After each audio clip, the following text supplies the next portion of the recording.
आखिर क्या फ़र्क है एलिगेटर, क्रोकोडाइल और केमन में? हाँ दोस्तों, ये तीनों अलग हैं। अपने साथ मत जोड़िए हमको, अलग है। एलिगेटर एक लार्ज साइज रेप्टाइल है जिसकी प्रजाति एलिगेटर है, जिसका ऑर्डर क्रोकोडीलिया है। क्रोकोडाइल एक ट्रू क्रोकोडाइल है, वो रेप्टाइल्स में यानी सरीसृप में आता है। केमन भी रेप्टाइल्स में आता है, उसकी सब फैमिली केमिनिनेई है और वो एलिगेटर के नज़दीकी रिश्तेदार हैं। तो ऐसे देखा जाए तो ये सब नज़दीकी रिश्तेदार हैं, जैसे गोरिल्ला, चिंपैंजी और ओरेंगुटैन।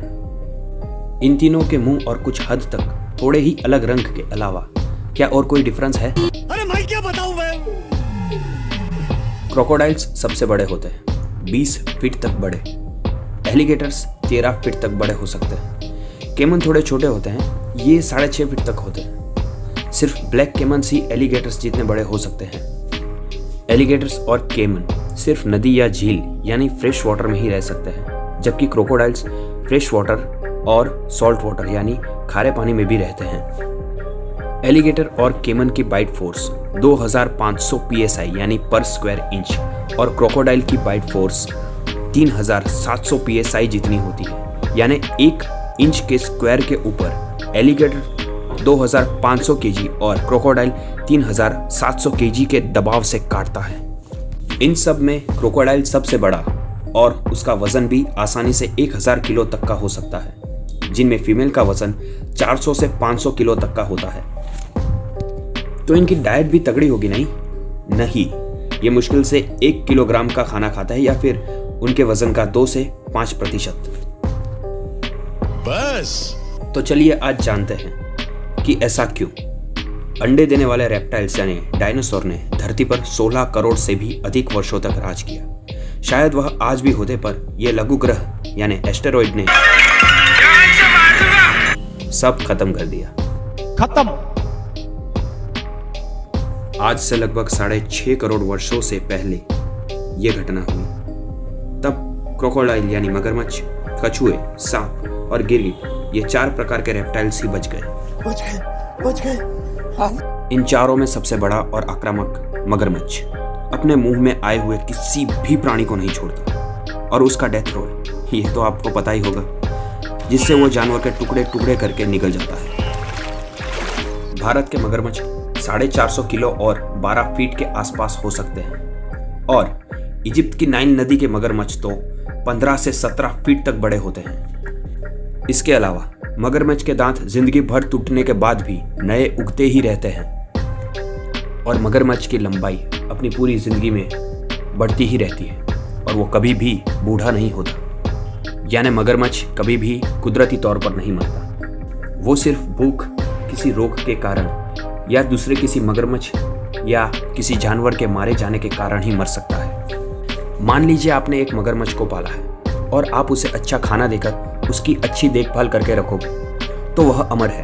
अमर हम हैं, तुम नहीं। आप मर जाओगे पर वो नहीं मरेगा। अगर कोई परिस्थिति आ जाए जब मगर को कुछ भी खाने को न मिले तो वह 6 महीने से 3 साल तक उपवास करके भी रह सकता है।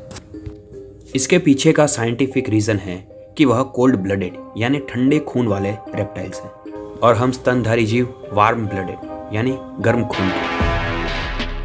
गर्मी है तेरे खून में आ।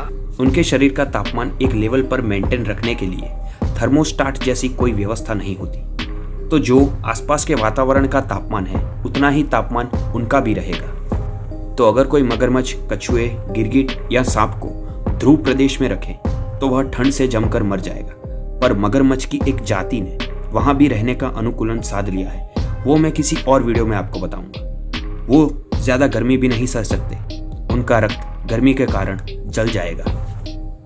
यही कारण है कि रेगिस्तान में सांप उनका ज्यादातर समय रेत के नीचे या तो बिल के अंदर बिताते हैं। वह ज्यादातर रात में ही बाहर निकलते हैं। रेगिस्तानी गिरगिट भी कभी दायां तो कभी बायां पैर उठाता है, जिससे रेत की ज्यादा गर्मी न झेलनी पड़े। तो क्यों मगरमच्छ का सिर्फ नाश्ते से ही काम चल जाता है? उसके लिए चलो अपना उदाहरण लेते हैं। हमारे शरीर में रक्त का परिवहन यानी ब्लड सर्कुलेशन, श्वसन और हार्ट बीट और बहुत सारे शारीरिक कार्य सही तरीके से चलाने के लिए 37 डिग्री का तापमान बनाए रखना जरूरी है। 1-2 डिग्री ज़्यादा या कम चल जाता है, पर उससे ज़्यादा नहीं। अब यह गर्मी पैदा करने के लिए बहुत सारी ऊर्जा की ज़रूरत होती है। खाने के दौरान हम जो कैलोरी प्राप्त करते हैं उनमें से 70% तो हमारे शरीर का तापमान 37 डिग्री बनाए रखने में ही खर्च हो जाती है। इस तरह अगर हम 2500 कैलोरी लेते हैं तो उनमें से 1700 कैलोरी तो गर्मी उत्पन्न करता हमारा चयापचय तंत्र यानी मेटाबॉलिक सिस्टम ही खर्च कर देता है। ठंड में ज़्यादा भूख लगने का कारण भी यही है कि उस समय बहुत सारी गर्मी हवा में चली जाती है, तो हमें ढेर सारी कैलोरी प्राप्त करने के लिए भरपूर कैलोरी वाला खाना ठूसने के अलावा हमारे पास कोई चारा नहीं है। क्योंकि हम ठहरे गर्म खून वाले, मगर मगर तो ठंडे खून वाला है, तो मगर के पास 100% कैलोरी और 100% ऊर्जा है, और उनमें से कुछ कैलोरी मगर चर्बी के तौर पर अपनी पूंछ में भी संग्रहित रखता है। तो मगर के लिए तो